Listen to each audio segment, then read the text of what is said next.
पुरुषो ययाति तस्यास पत्नी युगलं सुताश्च पंचाभवन् विष्णुपदैकरस्ताः।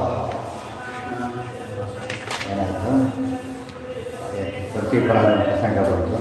ಆಗ ಕರೆ ಹೇಳಿದರು, ಯದಾ ಪ್ರಯಾಣಾಪಿತೇಕಮೇವ ಕರೋತಿ ಗಚ್ಚೇಯಮಹಂ ವಿಶುದ್ಧಿಯ ತದಾ ತ್ವದೀಯಂ ಸುತವಿದ್ಯುದೀರಿತೆ ತಥೇತಿ ರಾಜ ಅಪಿ ಅವದತ್ ಪ್ರದೀಪಃ. ಅದು 3 ನರಾಲ ಹಾಕಿ ಅದನ್ನು ಯಾವ ಒಂದನ್ನು ತಪ್ಪಿದರೂ ಕೂಡ ಅದನ್ನು ಬಿಟ್ಟು ಹೋಗ್ತೇನೆ ಅವನ್ನ ಅಂತ ಮುಂದೆ ಮಗನಿಗೆ ಹೇಳಿದಾಗ, ತಥೈವ ಪುತ್ರಾಯ ಚ ತೇನ ಧ್ವಜೋ ವಧುಕ್ತಮುಕ್ತಂ ವಚನಾದ್ಯುನದ್ಯಾಃ ಗಣೀಯತೆ ಸಾಯಿ ಅವದಸ್ಸುತಸ್ತೆ ಅನ್ಯಪತಿಃ ಶನಕರುರೇವ ಮೇ ಕೃತಃ. ತಥೈವ ಪುತ್ರಾಯ ಚ ತೇನ ತದ್ವಚಃ ವಧುಕ್ತಂ ಉಕ್ತಂ ವಚನಾತ್ ದ್ಯುನದ್ಯಾಃ ಗಣೀಯಸೆ ಸಾ ಹಿ ಅವದತ್ಸುತಃ ತೇ ನ ಅನ್ಯಃ ಪತಿಃ ಶನಕರುರೇವ ಮೇ ಕೃತಃ. ಆತ ಮುಂದೆ ಹೇಳಿದ, ಈ ರೀತಿ ಆಯಿತು, ನಾನು ಮಾತು ಕೊಟ್ಟಿದ್ದೇನೆ, ಈ 3 ಕೇಳಬೇಡ, ಒಬ್ಳು ಬರ್ತಾಳೆ, ಮದುವೆ ಆಗುವಂತೆ ಎಲ್ಲ ಹೇಳಿ ಆತ ಹೊರಟ. ತಥೈವ ಪುತ್ರಾಯ ಚ ತೇನ ತದ್ವಚಃ ಉಧೂಕ್ತಮುಕ್ತಂ ವಚನಾದ್ಯುನದ್ಯಾಃ ಕನೀಯಸೆ ಸಾಯಿ ಅವದತ್. ಅದು ಹೇಳಬೇಕಾದ್ರೆ ಎಲ್ಲರೂ ಹೇಳಿದ, ಸಂತನಿಗೆ ಹೇಳಿದ, ಹೀಗಾಗತ್ತೆ ನೋಡೋದು. ಯಾಕೆಂದರೆ ಗಂಗಾದೇವಿ ಹೇಳಿದ್ದೇನು, ನೀವು 3 ಜನ ಮಕ್ಕಳಾಗ್ತಾರೆ, ನಾನು ಕೊನೆಯವನ್ನೇ ಮದುವೆ ಆಗ್ತೇನೆ ಅಂತ ಎಲ್ಲ ಗಂಗಾನದಿ ಎಲ್ಲ ಹೇಳಿಯಾಗಿಲ್ಲ. ಅದರಿಂದ ಉಳಿದವರು ಹೇಳಿಲ್ಲ ಈ ಮಾತನ್ನು. ಬಾಲ್ಯಕರಾದ ಹೇಳೋ ಪ್ರಸಂಗ ಬರಲೇ ಇಲ್ಲ. ಅದಕ್ಕೆ ಬಂದು ಆ ಕಡೆ ಹೊರಟುಬಿಟ್ಟ. ದೇವಕರಾಜ ವನದಲ್ಲಿರಲಿಲ್ಲ, ಅದೆಲ್ಲ ಚಿಕ್ಕದಲ್ಲಿ ನಡೆದು ಮದುವೆಗಿಂತ ಮುಂಚೆ ನಡೆದಿದ್ದೆ. ಏನಂತ ಗೊತ್ತು, ಯಾರಿಗೂ ಗೊತ್ತಿಲ್ಲ ಏನು ಅಂತ ಹೇಳಿದ್ರು. ಹಾಗೇನು 3ನೇ ಮಗನ ಮದುವೆ ಆಗ್ತೇನೆ, ಇಷ್ಟು ಕರಾರ, ಅದೊಂದು ಕರಾರ ಆ ಲೆಕ್ಕದಲ್ಲಿ. 3 ಕರಾರ ಇದ್ದರೆ ಮದುವೆ ಆಗೋದನ್ನ 3ನೇ ಮಗನನ್ನ ಮಾತ್ರ. 3ನೇ ಮಗನಿಗೆ ಹೇಳಿದ. ಎಲ್ಲ ನಡೆದವರು. ಯಾವ ಪ್ರಶ್ನೆ ಅದಕ್ಕೆ ಬಂತು ಅಂದರೆ, ಮೊದಲು ಮದುವೆಯಾಗಿರಲಿಲ್ಲ, ಇದೆಲ್ಲ ನಡೆದೋಯಿತು, ಮುಂದೆ ಮಕ್ಕಳಾದರೂ ಆವತ್ತೇ ಗಂಗಾದೇವಿ ಮಾತನ್ನು ಯಾರು ಹೇಳಬೇಕು ಅಂತ ಯೋಚನೆ ಮಾಡೋ ಪ್ರಸಂಗನೇ ಬರಲಿಲ್ಲ. ಆಕೆ ಹೇಳಿದ್ದು ಕೊನೆ ಮಗನನ್ನೇ ಮದುವೆ ಆಗ್ತೇನೆ. ಇಷ್ಟೆಲ್ಲ ಇದ್ದಿದ್ದರಿಂದ ಎಷ್ಟು ಪ್ರಶ್ನೆ ಉತ್ತರ ಕೊಟ್ಟರು ಆಚಾರ್ಯರಿಂದ. ಇದೆಲ್ಲ ಒಂದು ಹೇಳಿದವಾಗ ಏನಾಗ್ತಿತ್ತು, ದೇವರು ಯಾಕೆ ಹೇಳಿಲ್ಲ, ಹಾಗೆ ಯಾಕೆ ಅವೆಲ್ಲ ಪ್ರಶ್ನೆ ಶುರುವಾಗ ಇದೆಲ್ಲ ಬಿಡಿಸ್ಬಿಡ್ತಾರೆ. ಮಹಾಭಾರತ ತಾತ್ಪರ್ಯ ನಿರ್ಣಯ ಸಂಶಯ ತತಸ್ತು ಸಾ ಸಂತನುತೋ ಅಷ್ಟಪುತ್ರಾನ್ ಅವಾಪ್ಯ ಸಪ್ತ ಜ್ಞಾನತ್ ತಥಾಷ್ಟಮಂ ಗಂತುಂ ತಥೋ ಮತಿಮಥಾವ ಆದಾಯ ಹಂತುಂ ಗಿರೋದ್ಯೋಗಂ ಸಾಹಿ ವೃಷಾಚಕಾರಾಃ. ತತಃ ತು ಸಾ ಸಂತನುತಃ ಅಷ್ಟಪುತ್ರಾನ್ ಅವಾಪ್ಯ ಸಪ್ತ ಜ್ಞಾನತ್ ತಥಾ ಅಷ್ಟಮಂ ಗಂತುಂ ತತಃ ಪತಿಂ ಆದಾಯ ಹಂತುಂ ಇವ ಉದ್ಯೋಗಂ ಸಾಹಿ ವೃಷಾ ಚಕಾರ. ತತಸ್ತು ಸಾ ಶಂತನುತಃ ಅನಂತರ ಗಂಗಾದೇವಿ ಶಂತನರಿಂದ 8 ಮಕ್ಕಳನ್ನು ಪಡೆದ. ಅಷ್ಟಪುತ್ರಾನವಾಪ್ಯ ಸಪ್ತ ಜ್ಞಾನ ತಥಾ ಅಷ್ಟಮಂ ಸಪ್ತ ಜ್ಞಾನ ತಥಾ ಅಷ್ಟಮಂ ಗಂತುಂ ತಥೋಪತಿ ಮಾಧಾಯ ಹಂತು. ಅದನ್ನು ಕೊಡಬೇಕು ಅಂತ ತೀರ್ಮಾನ ಮಾಡಿ ಹೊರಟು. ಆದರೆ ಆ್ಯಕ್ಚುಲಿ ಬಸ್ಸಲ್ಲಿದ್ದೇನೋ 8ನೇ ಮಗನ ಕೊಲ್ಲೋ ಉದ್ದೇಶ ಆಕೆ ಇರಲಿಲ್ಲ. ಯಾಕೆ ಮಾತು ಆಗುತ್ತೆ ಹೇಳಿಬಿಟ್ಟು ಕಡೆ ಒಬ್ಬರು ದೀರ್ಘಾಯ ಆಗಬೇಕು ಅಂತೇಳಿ. ಆದರೆ ಈಗ ಹಾಗೆ ಹೆಸರುಕೊಳ್ಳೋದು ಬೇಡ ಓದೋಗ್ತಾ ಇತ್ತು. ಒಂದು ಪ್ರಶ್ನೆ ಉತ್ತರ ಇದೆ, ಆಕೆ ಯಾಕೆ ಬಿಟ್ಟು ಹೋಗ್ತೀನಿ ಅಂತ ಕೇಳಿದ್ರು. ಈ ಪ್ರಶ್ನೆ ಉತ್ತರ ಕೊಟ್ಟಿಲ್ಲ. ಈಗ ಹೇಳ್ತಾರೆ ಆ ಪ್ರಶ್ನೆ ಉತ್ತರ ಬೇಕೀಗ. 3 ವಾರ ಆ ಲೆಕ್ಕದಲ್ಲಿ ಯಾರು ಕೇಳಲೇಬೇಕಾಗಿಲ್ಲ. ಇದೆಲ್ಲ ಪ್ರಿಯಾಂಬಲ್ಲಿ ಅದಕ್ಕೆ ಬಿಟ್ಟು ಹೋಗೋ ಪ್ಲಾನ್ ಇದೆಲ್ಲ ಕೂಡ ಗೊತ್ತಾನೆ. ಬಿಟ್ಟು ಹೋಗೋ ಉದ್ದೇಶ ಇಲ್ಲದಿದ್ರೆ ಕೆಲವು ಪ್ರಸಂಗನೇ ಬರ್ತಿರ್ಲಿಲ್ಲ. ಅದನ್ನೆಲ್ಲ ಸರ್ ಬಿಡಿಸ್ತಾರೆ. ಪ್ರತಿಯೊಂದು ಕೂಡ ಸಂಶಯ ಉತ್ತರ. ಸುಮ್ಮನೆ ಕತೆ ಓದಿದ್ದು ಯಾವುದು ಉತ್ತರ ಪ್ರಶ್ನೆ ಪ್ರಶ್ನೆ ಹಾಕ್ಕೊಂಡ್ರೆ ಅದೆಲ್ಲ ಕೇಳಬೇಡ ಅಂದ್ಬಿಡ್ತಾರೆ. ಅದು ಸರಿಯಾಗಿ ಜಿಜ್ಞಾಸೆ ಮಾಡೋದು ಬೇಕಾಗುತ್ತೆ, ಉತ್ತರ ಬೇಕೇ ಬೇಕಾಗುತ್ತೆ. ಕೇಳ್ತಾರೆ ಗಂತುಂ ತಥೋ, ಇನ್ನು ನಾನು ಇದನ್ನು ಬಿಟ್ಟು ಹೋಗೋದು ತೀರ್ಮಾನ ಮಾಡಿ ಅದಕ್ಕೆ ಉಪಯೋಗಿಸೋದಿಲ್ಲ. ಹಂತುಂ ಇವವನ್ನು ಕೊಲ್ತೇನೆ ಎಂಬ ರೀತಿಯಲ್ಲಿ ತೊಗೊಂಡು ಹೋಗ್ತದೆ. ಆ ಪ್ರಕಾರ ಹುಟ್ಟಿದ ಕೂತು ತೊಗೊಂಡೋದು ವಿದೇಶಿಯದೋ ಬರೋದು ಹಾಗೆ ಮಾಡ್ತಿದ್ದೇನೋ. ಸಿಂಪಲ್ ಮೆಥಡ್, ಸೀದಾ ಹೋಗೋದು, ಹೋಗೋರ್ಗೆ ಹಂಗೆ ಎಸೆಯೋದು ಬಂದ್ಬಿಡು. ಒಂಥರ ಸತ್ತೋಗ್ಬಿಡೋದು ಹೋಗುವಾಗ. ಈತ ಅಂದಾಗ ಬಿಡ್ಲಾರ ಆ ರೀತಿ ಇದ್ದ. 7 ತಡ್ಕೊಂಡಿದ್ದ, 8 ತಡ್ಕೊಳ್ಳೋಕ್ಕಾಗಲಿಲ್ಲ. ಆಗೇನು ಮಾಡ್ದ, ತಡ್ಕೊಳ್ಳೋಕ್ಕಾಗದೆ ಕೇಳ್ತಾರೆ ಸಾಯಿ ವೃಷಾಚಕಾರ. ಆ ಕೊಲ್ಲುವಾಗ ಮಾಡಿದ್ದ ಹೊರತು ಕೊಲ್ಲೋ ಉದ್ದೇಶ ಇರಲಿಲ್ಲ. ಆ ಮಾತಿಗೋಸ್ಕರ ಪ್ರಿಯಾಂಬಲ ಅವಸ್ಥಿತಿರ್ನಾತಿ ಸುಖಾಯ ಮಾನುಷೇ ಯತಃಸುರಾನಾಮತಯೇವ ಗಂತುಂ ಐಚ್ಛನ್ನ ತಸ್ಯಾಹಿ ಬಹು ಮಾನುಷೋ ದೇಹೋದರರ್ಥೋ ಹಿ ತದಾ ಸಂತಮೋ ಅವಸ್ಥಿತಿ ನ ಅತಿಸುಖಾಯ ಮಾನುಷೇ ಯತಃ ಸುರಾಣ ಅತಃ ಏವ ಗಂತುಂ ಐಚ್ಛತ್ ನ ತಸ್ಯಾಹಿ ಬಭೂವ ಮಾನುಷಃ ದೇಹಃ ನರೋತ್ಥಃ ಹಿ ತದಾ ಆಸ ಶಂತನೋ ಅವಸ್ಥಿತಿ ಇದು ಮುಖ್ಯವಾದ ಕಾರಣ. ಅವಸ್ಥಿತಿ ನ ಅತಿಸುಖಾಯ ಮಾನುಷೇ ಮನುಷ್ಯರಲ್ಲಿ ಮಧ್ಯೆ ವಾಸ ಮಾಡಲಿಕ್ಕೆ ಇವರಿಗೆ ಅಷ್ಟು ಸಂತೋಷ ಅನಿಸೋದಿಲ್ಲ. ದೇವತೆಗಳಿಗೆ ಪರೋಕ್ಷ ಪ್ರಿಯಾಯ ಹಿ ದೇವಾಹ ಪ್ರತ್ಯಕ್ಷ ದ್ವಿಷಃ ಗೊತ್ತಾಯ್ತಾ. ಅದು ಗಂಗಾದೇವಿ ಏನು ಮಾಡಿದೆ, 3 ರೂಪದಲ್ಲಿ ಇದ್ದಾಳೆ ಗಂಗಾದೇವಿ. ಅದಕ್ಕೆ ಮ್ಯಾಚ್ ಆಗ್ತಾ ಇಲ್ಲ. ಇವು ಮನುಷ್ಯರ ಮಧ್ಯೆ ಇರೋದು ಅವ್ರು ಹಿಡಿಸ್ತಾ ಇದೆ ಗೊತ್ತಾಯ್ತಾ. ಬಿಟ್ಟು ಹೋಗ್ಬೇಕಾಗಿದೆ. ಗಂಡ ಆ್ಯಕ್ಚುಲಿ ಅಂತಂದಲ್ಲ, ಆತ ಮನುಷ್ಯ ದೇಹ ಇದೆ ಅರ್ಥ, ಮನುಷ್ಯ ದೇಹ ಇದೆ. ಇಷ್ಟಾದರೂ 3 ರೂಪದ ಜೊತೆ ಇದ್ದೇ ಇದ್ದಾಳೆ. ಇಲ್ಲಿ ಗಂಡನ ಪೂರ್ತಿ ಬಿಟ್ಟು ಹೋಗ್ತಾ ಇಲ್ಲ ಅಂತಕ್ಕಂಥ ಈ ರೂಪ ಬಿಟ್ಟು ಹೋಗ್ತಾಳೆ ಹೊರತು 3 ರೂಪದ ಹತ್ರ ಹೊರಡು 3 ಜೊತೆಗೆ ಇದ್ದು ಇದ್ದ ಸಾಂಶದವರೆಲ್ಲ 3 ರೂಪದ ಜೊತೆಗೆ ಇದ್ದೇ ಇದ್ದಾರೆ. ಈ ರೂಪದ ಇರಬಾರದಿಲ್ಲ ಅಂತ ಸ್ವಲ್ಪ ಪ್ರಸಿದ್ಧ ಹೋಗಿಬಿಟ್ಟು ಅದು ಇರೋ ಯೋಚನೆ ಬಂದಿದ್ದ ಜಾತಕ್ಕೆ ಮುಸಲ್ಮಾನ ಕೇಳ್ಕೊಂಡೇ ತೆಕ್ಕಿದ್ದ ಕೂಡ. ಇಲ್ಲದ ಗಂಗಾದೇವಿ ಬದಿರೋ ಪ್ರಸಂಗನೇ ಇರಲಿಲ್ಲ. ಬ್ರಹ್ಮದೇವರ ಶಾಪ ಇದೆ ಜೊತೆಗೆ, ಎಲ್ಲರೂ ಮ್ಯಾನೇಜ್ ಆಗಬೇಕು. ಶಾಪರು ಅನುಭವಿಸ್ಬೇಕು, ಒಂದು ಪರ್ಪಸ್ ಅನ್ನು ಆಗಬೇಕು, ಆ ಮೂಲಕ ತಾನು ವಾಪಸ್ ಹೋಗಿ ಅನುಕೂಲ ಆಗಬೇಕು. ಅದಕ್ಕೋಸ್ಕರ ಇಷ್ಟೆಲ್ಲ ಪ್ಲಾನ್ ಮಾಡಿ ಮಾನುಷೇ ಯತಃ ಸುರಾಣ ಮತ ಏವ ದಂತು. ಯಾರಿಗೆ? ಪ್ರಾಕೃತ ಅಲ್ಲ, ಪ್ರಾಕೃತ ಅಲ್ಲ, ಮನುಷ್ಯ ಅದು ಪ್ರಾಕೃತನೇ. ಹೌದು, ಅದು ಪ್ರಾಕೃತ, ಅದು ಅಪ್ರಾಕೃತ ಅಲ್ಲ. ಮುಕ್ತಿ ಹೋಗುವವರೆಗೂ ಪ್ರಾಕೃತ ಇರಲೇಬೇಕು ಗೊತ್ತಾಯ್ತಾ. ಪ್ರಾಕೃತ ಬೇರೆ, ಮಾನುಷ ಬೇರೆ, ಭೌತಿಕ ಬೇರೆ, ಒಂದೊಂದು ಬೇರೆ ಆಗ್ತದೆ. ಅದರಲ್ಲೂ ಕೂಡ ಬ್ರಾಹ್ಮಣ ಕ್ಷೇತ್ರ ಅದು ತಾರತಮ್ಯದೆ. ಮತ್ತೆ ಅವು ಕ್ರಿಮಿಕೇಟ ಜನ್ಮ, ಇಷ್ಟೆಲ್ಲ ವ್ಯತ್ಯಾಸ ಇರೋದ್ರಿಂದ ತಾರತಮ್ಯ ತುಂಬ ಇದೆ. ಮಾನುಷ ದೇಹ ಜೊತೆ ಇರಲಿಕ್ಕೆ ಅವ್ರು ಇಷ್ಟಪಡೋದಿಲ್ಲ. ಚೆನ್ನಾಗಿ ಅರ್ಥ ಮಾಡ್ಕೋಬೇಕು. ಅದೇ ಸ್ವಂತ ಗಂಡನಾದರೂ ಕೂಡ ಈ ನಮ್ಮ ದೇವರ ಕಣ್ಣಿಗೆ ಯಾತಕ್ಕೆ ಕಾಣಿಸೋದಿಲ್ಲ ಅಂತ ಕೇಳಿದ್ರೆ ಅವ್ರು ಇಷ್ಟಪಡೋದಿಲ್ಲ. ಪರೋಕ್ಷ ಪ್ರಿಯರು. ಸಾಮಾನ್ಯವಾಗಿ ಯಾರೋ ಸಾಮಾನ್ಯ ಏನು ಕೂದಲು ಜಗಳ ಆಡಿರ್ತಾರೆ, ಹೋಗಿ ನಾವು ಸಾಮಾನ್ಯ ಕಳಿಸಿಬಿಡಿ, ಹೇಳಿ ಕಳಿಸಿಬಿಡಿ ಸಾಕು. ಅದನ್ನು ಮಾತಾಡಿರೋಲ್ಲ ಬೇಕಿಲ್ಲ. ಯಾಕಂದರೆ ಆ ಮಾತುಗಳು ಯಾವುದೂ ಇವರು ಮ್ಯಾಚ್ ಆಗೋದಿಲ್ಲ. ಅದು ಕೂಡ ಕಳಿಸ್ಬಿಡ್ತಾರೆ ಕಳಿಸ್ತಾರೆ. ಹಾಂ,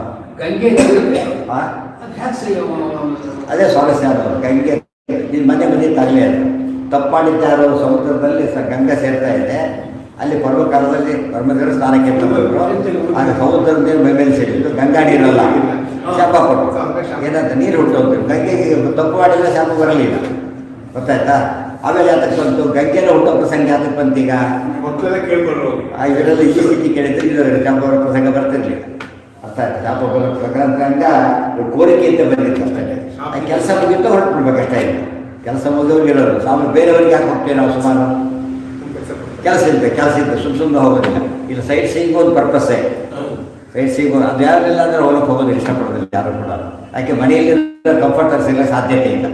ಯಾತಕ್ಕೆ ಎಲ್ಲ ವ್ಯವಸ್ಥೆ ಹೊಂದಿಸಿ ಕಾರ್ಯ ಮಾಡ್ಕೊಳಕ್ಕಾಗತ್ತಾ? ಒಂದು ಮಾಡಿಕೊಡೋರು ಇವರು ಹೊಸಬಾಗ್ತಾರೆ, ಜಾಗ ಹೊತ್ತು ಅವ್ರು ಇವರು ಹೊಸಬ. ಈ ಅನುಕೂಲ ಎಷ್ಟೇ ಮಾಡಿಕೊಟ್ರು ಎಷ್ಟಿರುತ್ತದೋ ನಾವು ಅದಕ್ಕೆ ಮತ್ತು ಎಲ್ಲ ದೃಷ್ಟಿಯಿಂದ ಕೂಡ ಬೇರೆ ಊರಿಗೆ ಅಂತ ಹೇಳಿದ್ರೆ ಇದು ಅಡ್ಜಸ್ಟ್ ಮಾಡ್ಕೊಳ್ಳೋದು, ಅಡ್ಜಸ್ಟ್ ಅಷ್ಟೇ. ಅಡ್ಜಸ್ಟ್ಮೆಂಟ್ ಬಿಡುಗಂತೂ ಹೊರಟು. ಇದು ಅರ್ಥ ಮಾಡಿಕೊಂಡ್ರೆ ಈಗ ಗೊತ್ತಾಗುತ್ತೆ. ದೇವತೆಗಳ ಸೇರಿರೋಕ್ಕೂ ನಮ್ಗೆ ಎಷ್ಟು ವ್ಯತ್ಯಾಸ ಇದೆ. ಏನು ವ್ಯತ್ಯಾಸ ಇವತ್ತೇನು ಗೊತ್ತಾಗುತ್ತೆ. ತೇಜಸ್ಸಿನ ಅಂಶ ಜಾಸ್ತಿ ದೇವತೆಗಳಲ್ಲಿ, ತೇಜಸ್ಸಿನ ಅಂಶ ಜಾಸ್ತಿ. ಅದಕ್ಕೆ ಅವ್ರಿಗೆ ಓಡಾಡೋದ್ರ ಕಡೆ ಕಾಣೋದಿಲ್ಲ. ತೇಜಸ್ ಜಾಸ್ತಿ ಇದ್ದಾಗ ಇದು ನೋಡಿ ಎಲ್ಲಿ ಬೇಕಾದ್ರೂ ಮಾಡ್ತಾರೆ. ಮೈಕ್ರೋವೇವ್ಸ್ ಇದ್ದಾಗೆ ಎಲ್ಲಿ ಬೇಕಾದ್ರೂ ಹೋಗ್ತಾರೆ. ಈ ರೂಪದಲ್ಲಿ ಹೋಗೋಕ್ಕಾಗ ಮನುಷ್ಯ ರೂಪ ಮತ್ತೇನಿರುತ್ತಿದ್ದೋ ಮನುಷ್ಯ ರೂಪ ಅನ್ನೋದು ಆಸಕ್ತಿ ಇಲ್ಲ. ಮನುಷ್ಯ ರೂಪದಿದ್ರೆ ಹಾಗೆ ಮನುಷ್ಯ ರೂಪ ಮನುಷ್ಯ ರೂಪ ಅಂಬೋದು ಪಂಚಭೌತಿಕ ಶರೀರ. ಇದ್ರ ಶಕ್ತಿ ಅದಕ್ಕಿಂತ ತುಂಬ ಕಡಿಮೆ. ಮತ್ತು ಅವ್ರದ್ದು ಶರೀರ ಬಂಗಾರ ತೋರಿಸಿದ್ರೆ ಇದು ಕಬ್ಬಿಣ ದೇಹ ಇದ್ದಾಗ ಯಾರು ಏನು ಇಷ್ಟಪಡೋದಿಲ್ಲ. ಅದಕ್ಕೆ ಆ ದೇವತೆಗಳು ಎಲ್ಲೆಲ್ಲ ಅವತಾರ ಮಾಡಿ ಬರ್ತಾರೆ, ಒಂದು ಕಾರಣ ಇರುತ್ತೆ, ಇದ್ರ ಬರೋದಿಲ್ಲ. ಏನು ಅರ್ಥ ಆಗುತ್ತೆ. ಈ ದೇವತೆಗಳೇ ನೀವು ಕಾರಣಕ್ಕೆ ಇಷ್ಟಪಡೋದಿಲ್ಲ. ಆ್ಯಕ್ಚುಲಿ ಅವ್ರದ್ದೇನು ಸ್ವರೂಪದಲ್ಲಿ ಅಪರಾಕೃತ ಇದ್ದರೂ ಕೂಡ ಈಗ ಅವ್ರಿಗೆ ಪ್ರಾಕೃತ ಮನುಷ್ಯ ಅಂತ ಹೋದ್ರೆ ಪ್ರಾಕೃತ ದೇಹ. ಇಷ್ಟಾದರೂ ಕಣ್ಣಿಗೆ ಕಾಣೋದಿಲ್ಲ. ದೇವ್ರು ಯಾಕೆ ಕಾಣ್ತಾರೆ ನಮ್ಮ ಕಣ್ಣಿಗೀಗ? ಅದಕ್ಕೆ ದೇವ್ರು ಕಾಣಬೇಕು. ಏನು ಮಾಡಬೇಕೀಗ? ಅದು ಅನುಗ್ರಹ ಮಾಡಿ ಕಾಣಬೇಕು ಹೊರತು ಬೇರೆ ಯಾವ ದಾರಿಯಿಲ್ಲ. ಓಂ ತದವ್ಯಕ್ತಮಃ ಹೈ ಓಂ ಬ್ರಹ್ಮಸೂತ್ರ ಹೇಳಿದೆ. ದೇವರನ್ನು ಬೈ ಚಾನ್ಸ್ ನೋಡ್ತೇವೆ, ಕೆಳಗೆ ಬರಲ್ಲ. ಈ ರಾಷ್ಟ್ರಪತಿನೋ ಪ್ರೈಮ್ ಮಿನಿಸ್ಟರ್ ಯಾರನ್ನ ನೋಡೋಕ್ಕೆ ಭಾರಿ ಕಷ್ಟ ನಮಗೆ. ಯಾವುದೋ ಒಂದು ದೇವ್ರು ಹೋಗುತ್ತಲ್ಲ ಪ್ರಶ್ನೆ ನೋಡಾಕಿ ಕೊಡೋದು ಬರೇ ಕಷ್ಟ, ಮೆರವಣಿಗೆಯಲ್ಲಿ ನೋಡಾಕಿ ಕೊಡೋದು. ಆದರೆ ದೇವ್ರು ಕಾಣೋದಿಲ್ಲ ಅಂತಂದರೆ ದೇಹನೇ ಅಂತದ್ದು ಅಪ್ರಾಗ ಬರೀ ಕಣ್ಣಿಗೆ ಕಾಣೋದೇ ಇಲ್ಲ. ದಿವ್ಯಂದದಾಗಿ ತೇಜಕ್ಷು ಈ ಶರೀರ ಕಣ್ಣಿಗೆ ಕಾಣದ ಬರುವ ಅಂತ ಹೇಳ್ಬಿಟ್ಟಿದ್ದಾರೆ. ಆದ್ದರಿಂದ ಎಂದು ದೇವರ ಬಗ್ಗೆ ಸ್ಪಷ್ಟ ಅರ್ಥ ಮಾಡ್ಕೋಬೇಕು. ಗಂಗಾದೇವಿಯಲ್ಲಿ ದೇವರಲ್ಲಿ ಗಂಡ ಸ್ವಂತ ಗಂಡ ಗೊತ್ತಾಯ್ತಾ, ಅಂಥವ್ರ ಜೊತೆ ತಾನೆಲ್ಲಕ್ಕೆ ಇಷ್ಟಪಡೋದಿಲ್ಲ ಈ ದೇಹ ಜೊತೆಗೆ ಅಂತ ಕೇಳಿದರೆ ಎಷ್ಟು ಆಶ್ಚರ್ಯ ನಮ್ಗೆ ಅನಿಸುತ್ತಾಗ. ಇಲ್ಲಿ ಹೆಂಡತಿ ಮಡಿ, ಗಂಡ ಮಡಿಯಲ್ಲ. ಮನೇಲಿ ನಡೀತಾ ಇಲ್ಲಾಗ ಒಂದು ಸಾವಡಿ ಗಿಟ್ಟೆ ಗಂಡ ಒಬ್ಬರು ಗಂಡ ಬೈದ್ಬಿಡ್ತಾರೆ, ಅದು ಹಾಳು ಮಾಡಿಬಿಟ್ಟು ಎಲ್ಲ ಕೆಲಸ ಅದು ಇಷ್ಟೊಂದು ಮಾಡಿದ್ದಾರೆ ವೇಟ ಇರೋದು ಗಂಡನೇ ಬೈಯೋದು. ಜಾಸ್ತಿಗೆ ತಾನು ಸ್ನಾನ ಮಾಡಿದ್ದಾರೆ ಸ್ನಾನ ಮಾಡಿ ಇಷ್ಟೇ ವ್ಯತ್ಯಾಸ. ಸ್ನಾನ ಮಾಡಿದ ದೇಹ ಬೇರೆ, ಇದು ಸ್ನಾನ ಮಾಡದಿದ್ದ ದೇಹ ಬೇರೆ. ಅಷ್ಟಕ್ಕೆ ಇರುವಂತೆ ಈಗ ಗಂಡ ಹೆಂಡತಿ ಸಿಟ್ಟು ಬರುತ್ತೆ ಗಂಡ ಹೆಂಡತಿ, ಯಾಕಂದರೆ ಬಡಿ ಹೋಯ್ತು ಅಂತೇಳಿ. ಆ ರೀತಿ ಅವ್ರ ದೇಹ ಬಡಿ, ದೇಹ ಅದು ಬಡಿ ದೇಹ, ಇದು ಸ್ವಲ್ಪ ಬೈಲಿಗೆ ದೇಹ. ಅದಕ್ಕೆ ಕಾರಣ ಇಷ್ಟೊತ್ತು ಪರ್ಪಸ್ ಇತ್ತು ಇತ್ತು.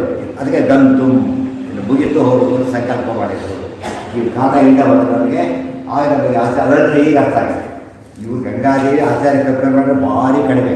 ಅಂಥವ್ರು ಸತ್ಯಲೋಕದಿಂದ ಭೂಲೋಕಕ್ಕೆ ಬಂದು ನಮ್ಮ ಗಂಧ ಬರೆದು ಉಪದೇಶ ಮಾಡ್ತಾರೆ ಅಂದರೆ ಏನಿದ್ರು ಶಾಪ ಇಲ್ಲ ಮತ್ತೆ ಅವರಿಗೆ ಆ ಶಾಪನೂ ಇಲ್ಲ.